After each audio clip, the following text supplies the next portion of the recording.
in the last scrimmage?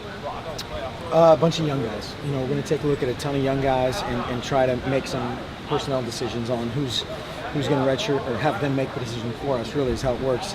You know, we turn on the film and say, okay, this guy can help us in this slot or not right now, and that's okay.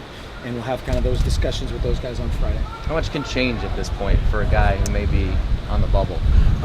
In a live special team situation, quite a bit. As far as, you know, depth at certain spots, you have a pretty good idea of that, and, you know, a few places isn't going to change too much, but you don't get a ton of, for instance, full speed live kickoffs. That's just not, you can't, you know, survive and get a ton of those practiced. And so we'll get 8 of those in total tomorrow, 4 on kickoff, 4 on kickoff return kind of focus. But every time we're practicing kickoff, we're looking at scout kickoff return as a, you know, viable guy.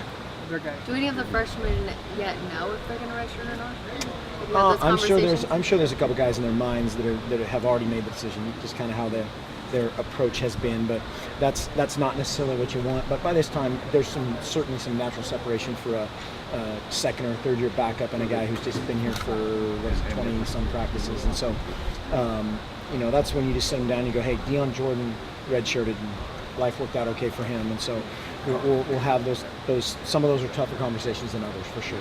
If you're Tony Washington's progressing, when you're a guy trying to replace the number 3 overall draft pick, how do you manage those expectations?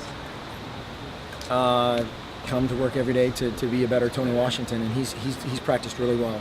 You know, he has, Tyson Coleman has, Tarodney, Christian French are all really up in their game. And then I think the rest of that linebacker crew is going to be those are going to be some tough decisions to sort out reps for those guys, to sort out time for those guys. But you know, obviously their best days are ahead of them just because they haven't had too many other days. Does Tony's play so far seem a lot different than it did maybe a year ago? In ways? I think he's better. Yeah. I mean, I think he's certainly better. I don't know by what percentage.